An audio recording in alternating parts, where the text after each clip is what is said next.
जय हिंद दोस्तों, आप सभी का स्वागत है जय हो स्टडी वन डे एग्ज़ाम्स के इस प्लेटफॉर्म पर। और इंडियन ज्योग्राफी की जो हमारी सीरीज़ चल रही है उसमें मैंने आपसे बताया था कि 2-3 वीडियोस हमारे और रह गए थे, जिसमें ट्राइब्स हमने कंप्लीट कर लिया था, जनजातियों को। और हिमालयन माउंटेन रेंजेस की जहाँ तक बात थी तो वो हमने कई सारे वीडियोस में उसे किसी न किसी तरीके से कवर कर लिया था। तो अब अलग से सिर्फ एक माउंटेन रेंज में जो आपके कौन सी चोटियां हैं जिन्हें हम अरेंज करते हैं पश्चिम से पूरब या पूरब से पश्चिम जाने की तरफ, तो उनको बहुत ज़्यादा एक्सप्लेनेशन अब नहीं वो चाहिए, ज़रूरत है उस टॉपिक को। तो इसीलिए हमारी ये कोशिश थी कि आपको एक और टॉपिक कवर करा देते हैं, सॉइल, जिसमें थोड़ा सा कॉन्सेप्ट भी है, काफ़ी चीज़ें जानने को मिलती हैं हमें, तो उसे देख लेते हैं। और उस वीडियो को अभी इसलिए रहने दिया गया है कि अगर ज़रूरत पड़ेगी तो पूरा ज्योग्राफी कंप्लीट करने के बाद उसके साथ कुछ और भी देख लेंगे, वरना वो आपको कहीं किसी भी अच्छे बुक में, जैसे महेश बरनवाल, अगर आप उसको पढ़ते हैं तो आपको एक मैप मिल जाएगा, उस पर आप 1-2 बार देख लेंगे तो आपका उसमें आराम से कवर हो जाएगा। उसमें बहुत ज़्यादा उसमें लोड लेने वाली कोई बात नहीं है। उसके बावजूद इस टॉपिक के बाद में अगर आपको लगता है कि इंडियन ज्योग्राफी पे आपको किसी भी तरह का और वीडियो चाहिए तो आप कमेंट सेक्शन में बताइएगा, उसे नोट करके अच्छे से बाद में फिर से उस पर काम शुरू हो जाएगा, ठीक है। क्योंकि इस टॉपिक के बाद से अब हम लोग 1-2 दिनों के बाद वर्ल्ड ज्योग्राफी शुरू करने वाले हैं। तो पूरी ज्योग्राफी लगभग जब ये कंप्लीट हो जाएगी तो जो बचे हुए टॉपिक्स होंगे आप लोग के बताए हुए, सुझाए हुए, उसे फिर उस पर वीडियो बना दिया जाएगा। तो अब आज हमारा जो टॉपिक है वो है सॉइल पे। अब देखिए, सॉइल को अगर आप पढ़ना शुरू करेंगे तो उसमें बहुत सारी चीज़ें हैं। उसको आप एग्रीकल्चर से जोड़ने के बाद किस किस तरह की फसल है उसको भी डिटेल जान सकते हैं। सॉइल के फॉर्मेशन में बहुत सारी चीज़ें हैं, बहुत सारे फैक्टर हैं, उसमें अगर आप समझना चाहेंगे, पढ़ना चाहेंगे तो घंटों भी लग सकता है। तो हम यहाँ पे एक ओवरव्यू आपके लिए बना देंगे, ठीक है। हमारी आपकी कोशिश क्या होनी चाहिए फर्स्ट टाइम किसी भी टॉपिक को पढ़ने के लिए, कि हम पहले उस टॉपिक को समझें, ओवरव्यू बना लें, एक माइंड मैप बना लें कि अच्छा मोटा मोटी चीज़ों को समझ लें। उसके बाद आप डिटेलिंग पे काम करिए। फर्स्ट टाइम में जब हम डिटेल पे काम करना शुरू कर देते हैं तो वो बहुत कॉम्प्लेक्स हो जाता है, आसानी से वो चीज़ें हमें समझ में नहीं आती हैं। तो पहले एक ओवरव्यू बना देते हैं, चीज़ों को थोड़ा बहुत समझ लेते हैं, ताकि आप किसी भी अच्छी बुक से रीडिंग करें तो फिर वो आपके लिए टॉपिक बहुत आसान हो जाए। फिर आपको लगे कि बहुत सारी चीज़ें तो मुझे पता है, रिवीजन जैसा मेरा कंप्लीट हो रहा है। तो देखिए, इसमें मिट्टी, जब भी भारत की मिट्टी को आपको समझना है तो 4 सबसे महत्वपूर्ण मिट्टियां हैं, उन्हें हमें समझना है। जिसमें जैसे पहला हो गया एलुवियल, दूसरा होगा आपका ब्लैक सॉइल, तीसरा आपका हो गया रेड सॉइल, लाल मिट्टी, और चौथा हो गया लेटराइट सॉइल। इन 4 मिट्टियों को अगर आपने समझ लिया तो आपका 90% काम खत्म हो गया।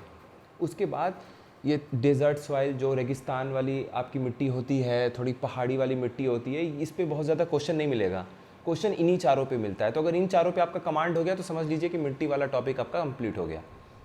तो सबसे पहले हम शुरू करते हैं एलुवियल सॉइल से। अब देखिए, ये एलुवियल सॉइल आप देख रहे हैं, ये जो ब्लू डॉट इस तरीके से ये बना हुआ है, तो अगर आप सिर्फ इसी को देखेंगे तो एक बहुत बड़ा हिस्सा ये पंजाब, हरियाणा, यूपी, बिहार, पश्चिम बंगाल, और ये बाकी राज्य भी हैं, उड़ीसा, आंध्र प्रदेश, ठीक है। इन सब में भी आप देखिए तो आपको किनारे किनारे भी ये देखने को मिल रहे हैं, मतलब आपके समुद्र तट से थोड़े दूर पे, और ये ईस्टर्न घाट की जो पहाड़ियाँ होती हैं इनके बीच में यहाँ पे आपको देखने को मिल रहे हैं, इस बड़े से हिस्से में भी देखने को मिल रहा है, और साथ ही साथ आप देख रहे हैं आसाम तक ये मिट्टी फैली हुई है। तो इतना तो हमें आइडिया एक लग चुका है कि ये मिट्टी भारत में सबसे अधिक मिट्टी पाए जाने वाली में से एक हो सकती है, और यही मिट्टी सबसे अधिक पाई जाती है भारत में। तो इसका अगर हम बात करें सबसे अधिक क्षेत्रफल में कौन सी मिट्टी पाई जाती है, तो एलुवियल सॉइल या फिर जलोढ़ मृदा, सॉइल को हिंदी में मृदा भी बोलते हैं, तो कछार मिट्टी या जलोढ़ मृदा, इसको ये भी बोलते हैं। अब ये भारत में जितनी भी मिट्टियाँ पाई जाती हैं कुल एरिया में, क्षेत्रफल में, तो कितना प्रतिशत इस मिट्टी का योगदान है कुल मिट्टियों की जो संख्या पाई जाती है अपने भारत में, ठीक है, जो क्षेत्रफल पाया जाता है। तो पूरे भारत में जितनी मिट्टी मिलती है 40% जगह भारत में जो मिट्टी मिलती है वो एलुवियल सॉइल है। तो लगभग अगर आपको अप्रॉक्सीमेट एक आसपास का फिगर याद रखना हो तो 43% याद रखिए कि हाँ ठीक है, 40 से 43% के आसपास ये मिट्टी मिलती है। तो यानी कि बाकी सारी मिट्टियाँ 60% में हैं और एक अकेली मिट्टी 43% लेके संभाली हुई है। अच्छा, किसी भी मिट्टी में आप एक चीज़ सभी मिट्टियों में कॉमन देखेंगे कि नाइट्रोजन और फॉस्फोरस लगभग सारी मिट्टियों में है ही नहीं। इसीलिए यूरिया जो इस्तेमाल होता है, खाद इस्तेमाल होता है, उसमें आप हमेशा बोरी पे पढ़ेंगे तो NPK लिखा होता है, क्योंकि नाइट्रोजन और फॉस्फोरस तो है ही नहीं। अब बचा क्या, पोटेशियम। तो पोटेशियम की मात्रा अलग अलग जगह अलग अलग हो सकती है। इसलिए यूरिया में नाइट्रोजन और फॉस्फोरस को लेके भी एक अलग केस बनता है, जो हम कभी इन्वायरमेंट में डिस्कस कर लेंगे कि नाइट्रोजन और फॉस्फोरस किस मिट्टी को कितनी ज़रूरत है। आप इस पे भी तो अध्ययन करिए। एक ही जैसा आप फार्मूला हर जगह यूज़ कर देंगे तो कहीं पे नाइट्रोजन की संख्या ज़्यादा हो जाएगी, कहीं पे फॉस्फोरस की संख्या ज़्यादा हो जाएगी। तो नाइट्रोजन और फॉस्फोरस की मात्रा कम है किसमें? एलुवियल सॉइल में। तो यहाँ पे एलुवियल सॉइल में बहुत कुछ जानने को नहीं है। सबसे अधिक पाया जाता है, 43% के आसपास एरिया को कवर करता है, और नाइट्रोजन और फॉस्फोरस की मात्रा इसमें बहुत कम है। अब ये बनता कैसे है? तो आपको पता है कि जो नदियाँ हैं अपने साथ सिल्ट लेके आती हैं पहाड़ों पर से, और जब वो प्लेन एरिया से होते हुए समुद्र की तरफ पहुँचती हैं तो उनकी जो वेग होती है, उनकी जो स्पीड होती है वो स्लो हो जाती है। अब वो स्पीड स्लो हो जाती है तो अपने साथ वो जो मिट्टी जो सिल्ट कैरी कर रही है नदियाँ, उसको धीरे धीरे धीरे धीरे वो जमा करते रहेंगी। जब जमा करते रहेंगी तो जहाँ पे ये समुद्र से मिलती हैं वहाँ पे आप देखेंगे डेल्टा बनेगा। अब सवाल उठता है कि ये जो हमारे पश्चिम घाट है, वेस्टर्न घाट, इन पहाड़ियों से जो नदियाँ अरब की लहरों की तरफ, अरेबियन सी की तरफ जाती हैं, तो ये क्यों नहीं डेल्टा बनाती हैं? उसका बहुत सारा कारण है, डिटेल में भी देख सकते हैं बाद में, लेकिन एक जो बेसिक ओवरव्यू है वो ये है कि अब यहाँ पे जो पहाड़ है वो आप देखेंगे कि ये लगभग इस तरीके से है, ठीक है। तो इसका ग्रेडियंट समझ जाइए कि ये जो ढलान है नदी की, वो इसको बहुत ही ज़बरदस्त ढलान मिलता है। उसकी ढलान बहुत खड़ी ढलान है, एकदम आराम से नहीं है कि नदी की स्पीड धीरे धीरे होके बहेगी। यहाँ नदी तुरंत ऐसे बह जा रही है, तो अगर उसके साथ थोड़े बहुत जो सेडिमेंट है भी, तो वो कहाँ डिपॉजिट करेगी? वो डिपॉजिट तो कर नहीं पाएगी समुद्र के पास में। दूसरी चीज़, इनकी पहाड़ की चट्टानें भी तो बहुत मजबूत हैं, वो कटेंगी कैसे? नदी जो है वो मान लीजिए आम तौर पे जो प्लेन एरिया है, प्लेन एरिया की मिट्टियों को तो कटान करना बहुत आसान होता है। इसलिए आप देखेंगे आज नदी कहीं यहाँ से बह रही है, कुछ साल बाद वो कहीं दूसरी जगह से बह जाएगी, क्योंकि अगर मान लीजिए ज़्यादा फ्लो से नदी आई तो हो सकता है कि जिस जगह से वो बह रही थी उसको काट के वो दूसरे साइड से निकल जाए, क्योंकि वहाँ की मिट्टी सॉफ्ट होती है। जहाँ के पत्थर सॉफ्ट होते हैं वहाँ कटान होने का चांस सबसे अधिक होता है। लेकिन यहाँ पे तो ये अपना पेनिनसुलर इंडिया है, जो वेस्टर्न घाट है, इसकी पहाड़ें तो बहुत मजबूत हैं, इसकी चट्टानें बहुत मजबूत है, ये तो बहुत साल पुरानी है, तो इनको काटना भी आसान नहीं है। तो इन्हीं की वजह से डेल्टा फॉर्मेशन नहीं होता है, क्योंकि सिल्ट भी कम मिलता है। तो अगल बगल पहाड़ ना कट के, इसीलिए आप कभी कभी देखते हैं कि जो सरफेस होता है ना, फ्लोर, वहीं पे वो नदी धीरे धीरे उनकी कटान करती है। तो गहरी गहरी नदियाँ आपको पतले ऐसे पहाड़ों के बीच से घाटी बनाते हुए नज़र आती है। नर्मदा के साथ भी यही होता है। कभी आप ओंकारेश्वर जाइए, देखिए दोनों तरफ मजबूत पहाड़ें खड़ी हैं, मंदार की पहाड़ियाँ, और वो मंदार की पहाड़ियाँ विंध्यन पर्वत श्रृंखला का हिस्सा है। वहाँ से नर्मदा नदी बहते हुए जा रही है। नर्मदा नदी चौड़ी तो नहीं है, लेकिन गहरी ज़रूर मिलेगी आपको, बहुत गहरी भी नहीं मिलेगी, लेकिन हाँ आमतौर पे जो पतली नदियाँ होती हैं उत्तर भारत में देखने को मिलेंगी, उनसे तो गहरी मिलेंगी, क्योंकि वो अगल बगल की चट्टानें काट नहीं पा रही हैं, तो नीचे के सरफेस को काटते हुए चली जाती हैं। तो यहाँ पर ये डेल्टा नहीं बनता है। और एलुवियल सॉइल कैसे बन रहा है तो आप देख सकते हैं, यहाँ से आपकी ये महानदी आई, यहाँ पे आपकी कावेरी आई, यहाँ कृष्णा आई, गोदावरी आई। तो देखिए हर नदी जब नीचे की तरफ आ रही है, इधर अपना डेल्टा बना रही है। यहाँ पे डेल्टा बनाने का कोई ऑप्शन ही नहीं है। अच्छा, ये तो होगी एलुवियल मिट्टी कैसे बनी। अब दूसरे नंबर पे आता है ब्लैक सॉइल। तो अपने देश में अगर एमसीक्यू यही पूछ दिया, कभी कभी पूछ सकता है आपको 4 मिट्टियों का नाम देके कि इनके घटित क्रम में आप बताइए कि सबसे अधिक से सबसे कम की तरफ कौन सी मिट्टी पाई जाती है भारत में।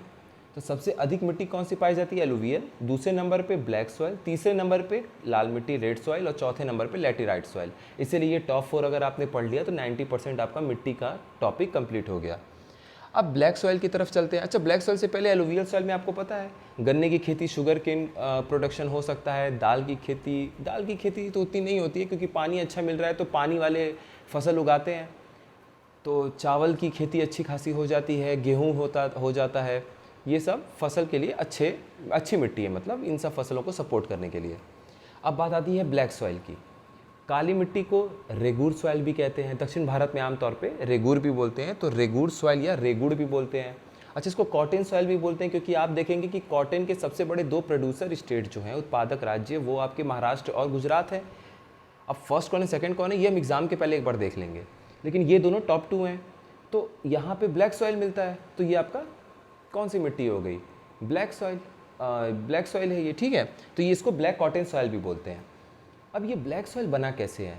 देखिए ये जो हिस्सा आप देख रहे हैं अपने दक्कन प्लेट्यू का, ये आपका बेसाल्टिक जो पत्थर थे ना, बेसाल्टिक चट्टानें, उन बेसाल्टिक चट्टानों के धीरे धीरे धीरे धीरे डेन्यूडेशन जिसे बोलते हैं, जिसे वेदरिंग और इरोजन के बाद धीरे धीरे जब वो मिट्टियाँ समय के साथ चट्टानों के साथ कटते कटते कटते टूटते टूटते मिट्टी का रूप ले लेती है। यही बेसाल्टिक रॉक के टूटने की वजह से, देखिए यहाँ पर है भी कि बेसाल्ट चट्टानों के टूटने की वजह से आपको यहाँ पे ब्लैक सॉइल देखने को मिलता है। ब्लैक कलर इसीलिए है। और बेसाल्ट कैसे बनता है आपको पता है। अब वॉल्केनो का कॉन्सेप्ट इसमें आ जाएगा, वॉल्केनिज्म का, लेकिन बेसिक इतना जान जाइए कि जब आपकी जो दरारें होती हैं वो बहुत तगड़ी नहीं है, मतलब जो आपकी जो ज्वालामुखी आनी है वो बहुत विस्फोटक तरीके से जब नहीं आती है, ठीक है, धीरे धीरे लीक होता है और बहुत वैसे मतलब समझ जाइए कि ब्लास्ट जैसा नहीं होकर आ रहा है कि अगल बगल और तोड़ फोड़ मचा दे। बड़े आराम से वो लीक होते हुए आपका बेसाल्ट मतलब आपका ये मैग्मा धीरे धीरे ऊपर आ रहा है ज्वालामुखी के रूप में, तो वो आपका क्या हो जाता है, वो आपका बेसाल्ट रॉक बना देता है, ठीक है। तो ये बेसाल्ट रॉक जब यहाँ बना था अपने दक्कन प्लेट्यू में, हमें पता है कि भारत का ये हिस्सा बहुत साल पहले जब ये धीरे धीरे ऊपर आ रहा था और ये आपके यूरेशिया के प्लेट से टकराया था, तो उसके पहले ये आपके हॉटस्पॉट से गुजरा था इंडियन ओशन के पास से, तो वहीं से ये धीरे धीरे करके यहाँ पे जो पार्ट आया है आपका मैग्मा का, वो बाद में यही आपका बेसाल्टिक रॉक बन गया। बेसाल्टिक रॉक से धीरे धीरे टूटते टूटते बेसाल्टिक रॉक से क्या बन गया, ब्लैक सॉइल बन गया। अब ये काली मिट्टी का भी वही हालत है। अधिक मात्रा में तो चलिए यहाँ पे आपको आयरन मिल जाएगा और लाइम यानी कि चूना मिल जाएगा, और मैग्नीशियम और एल्यूमिना, ये चार तो आपको यहाँ पे अधिक मात्रा में मिल जाएंगे, लेकिन नाइट्रोजन और फास्फोरस यहाँ भी नहीं है। नाइट्रोजन फास्फोरस एलुवियल सॉइल में भी नहीं था। तो ये कभी कभी क्वेश्चन आ जाता है कि कौन कौन से एलिमेंट हैं जो यहाँ पे ज़्यादा मात्रा में मिलते हैं। उसमें आपका आयरन, उसमें आपका लाइम यानी चूना, एल्यूमिना को हिंदी में भी एल्यूमिना ही लिखते हैं, ठीक है। तो ये इंग्लिश शब्द से बहुत परेशान मत होइएगा, हिंदी में भी एल्यूमिना ही बोलते हैं इसे। और मैग्नीशियम, ये चार आपको ज़्यादा मात्रा में मिल जाएंगे। कम मात्रा में क्या मिलेंगे, नाइट्रोजन और फास्फोरस, ठीक है। इसीलिए यहाँ पर भी आप देखेंगे तो आपको खाद डालने की ज़रूरत पड़ जाती है। अब बात करते हैं रेड सॉइल की। अच्छा, ब्लैक सॉइल आप देख रहे हैं, कभी कभी आप लोकेशन वाइज भी पढ़ेंगे तो उसमें लिखा होता है कि गोदावरी नदी और कृष्णा नदी, इनके जो अपर रीजन हैं जहाँ से ये बहती हुई आती है नदियाँ और इनकी सहायक नदियाँ मिला दिया जाए, बेसिन मिला दिया जाए, तो इनके अपर रीजन, जाहिर सी बात है ये अपर रीजन यही हो गया। उसके बाद ये जब नीचे आ रही हैं आपकी, तो ये वाला हिस्सा हो गया। यहाँ पे थोड़ा थोड़ा जब डिपॉजिट करती हैं तो एलुवियल सॉइल डिपॉजिट कर देंगी। ऊपर से जब आ रही हैं तो ये अपर रीजन नहीं हो गया, आपका अपर रीजन हो गया। तो ये महाराष्ट्र का हिस्सा हो गया, गुजरात का हो गया, उसके बाद आपका कर्नाटका का कुछ हिस्सा हो गया, मध्य प्रदेश का ये इधर हिस्सा हो गया। तो यहाँ पर भी आपको ब्लैक सॉइल देखने को मिलता है। अब ब्लैक सॉइल में अगर आपको क्वेश्चन दे दे कि गेहूँ नहीं इसको प्रोड्यूस किया जा सकता है, यानी कि गेहूँ का उत्पादन काली मिट्टी में मुमकिन नहीं है, इस तरह का अगर आपको ऑप्शन आता है तो ये गलत हो जाएगा। क्योंकि आज से 2 या 3 साल पहले मध्य प्रदेश दूसरे नंबर पे सबसे अधिक गेहूं उत्पादन वाला राज्य बन गया था, पंजाब को पीछे करते हुए।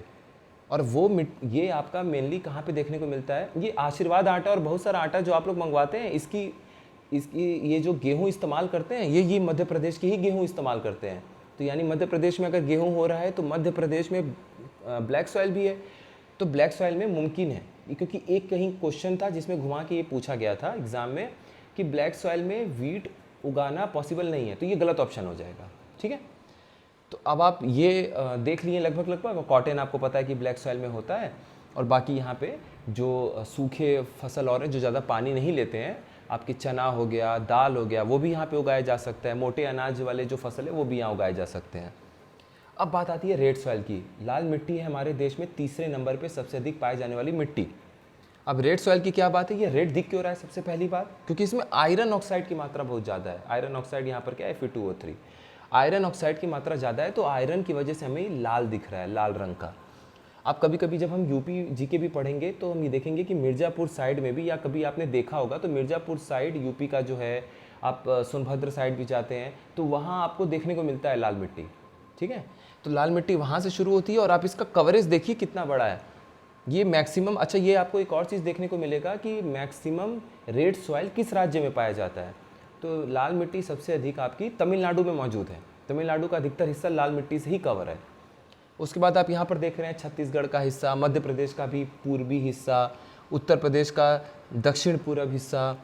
उसके बाद आप नीचे आ देखिए थोड़ा सा महाराष्ट्र का हिस्सा, छत्तीसगढ़ का हिस्सा, कर्नाटका का हिस्सा और तमिलनाडु का हिस्सा। ये आपका क्या कवर हो गया, रेड सॉइल। तो मैप अगर आप ध्यान में रखे हुए हैं तो राज्य, कौन से राज्य में कौन सी मिट्टी कहाँ कितनी पाई जा रही है, अगर ये अप्रॉक्सीमेट लगभग करके क्वेश्चन बनाया जाएगा तो वो आप उसको सही कर सकते हैं।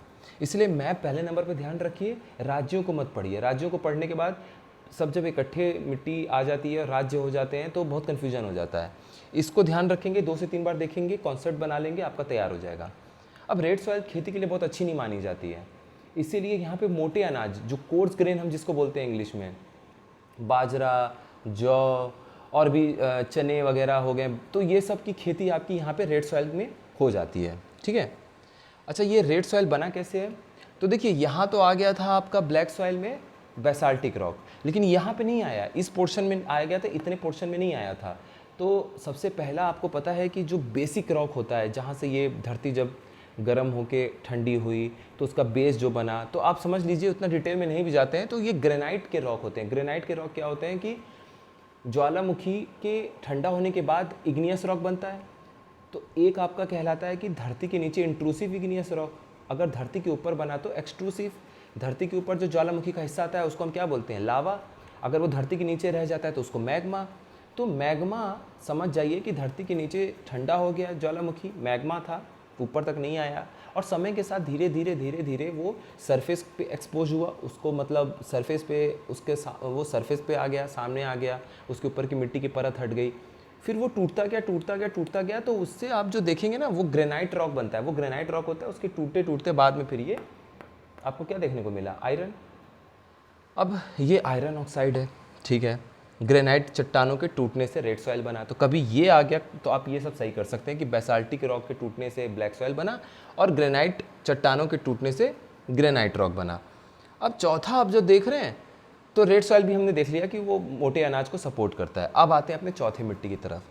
चौथे मिट्टी को ध्यान से देखिए, ये आपको वेस्टर्न घाट नहीं लग रहा है? ये देखिए वेस्टर्न घाट की मैक्सिमम पहाड़ों को, जहाँ पे ये केरला का हिस्सा, तमिलनाडु का हिस्सा, कर्नाटका का हिस्सा, इसमें आपको लेटराइट सॉइल देखने को मिलेगा।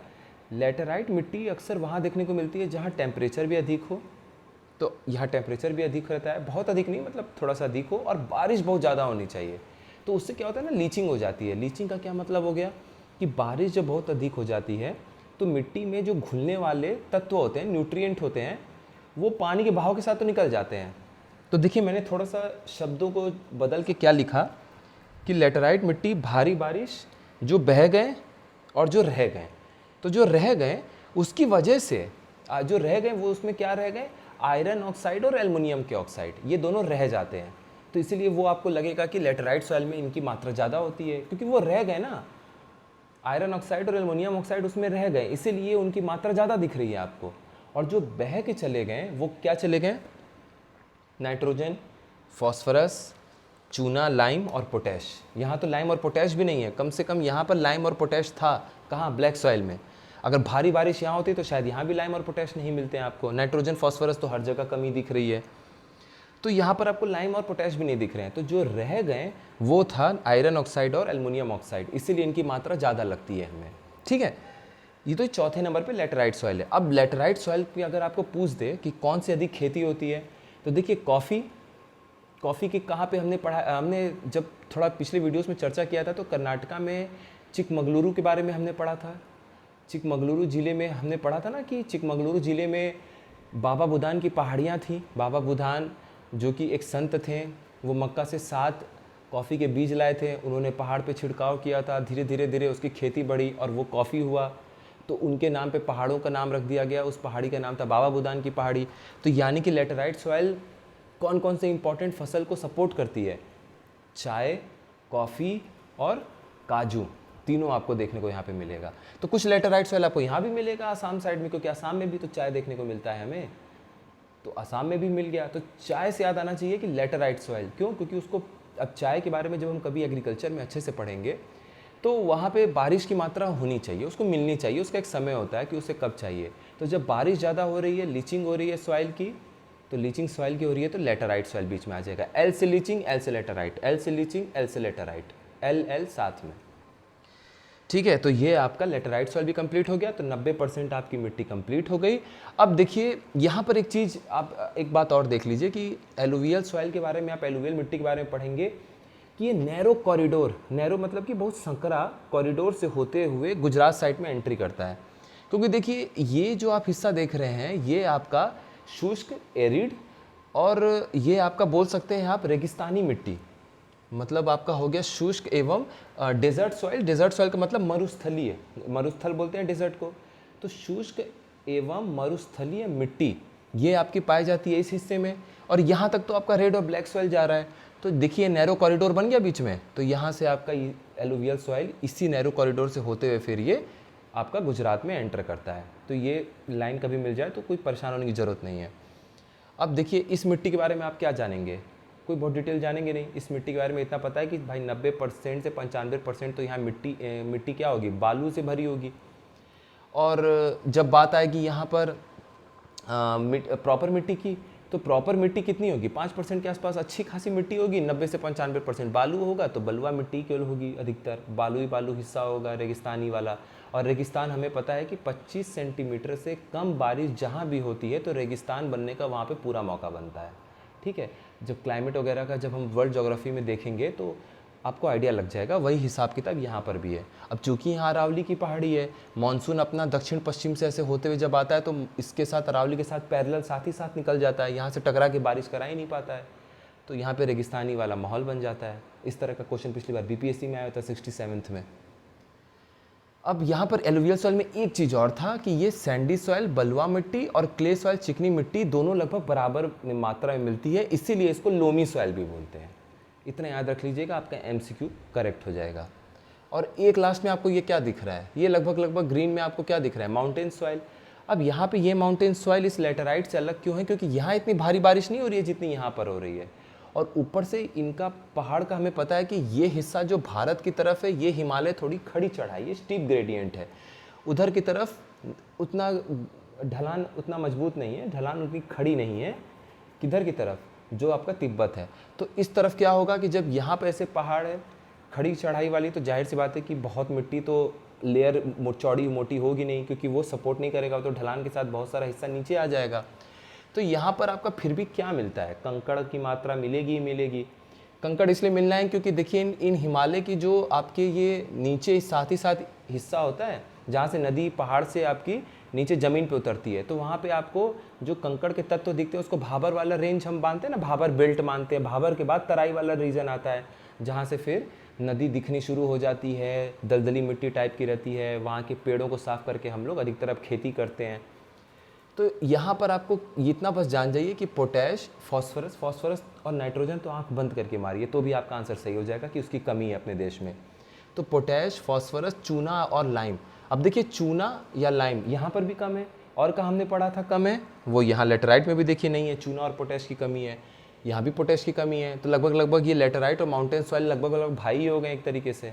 बस यहाँ भारी बारिश नहीं है, यहाँ भारी बारिश है, वरना यहाँ पर भी आयरन ऑक्साइड, एल्युमिनियम ऑक्साइड ऐसा कुछ यहाँ पे रह जाता।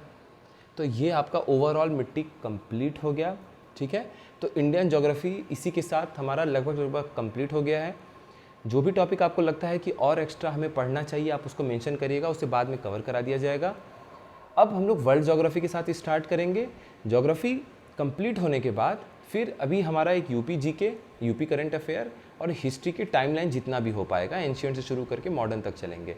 इतना टॉपिक अभी हमें साथ पढ़ के कंप्लीट करना है। उसके आगे जो होता रहेगा धीरे धीरे आप लोगों को इसी तरह से प्यार और सपोर्ट मिलता रहेगा तो सब कंप्लीट हो जाएगा। अब ये हमारा आज मिट्टी यहाँ कंप्लीट हो गया। इसको 1 से 2 बार देखिए, बुक की रीडिंग जरूर करिए, बुक हमेशा पढ़ा करिए। कॉन्सेप्ट कहीं भी क्लियर हो जाए, बुक हमेशा पढ़िए। बुक की रीडिंग एक अलग लेवल पे आपको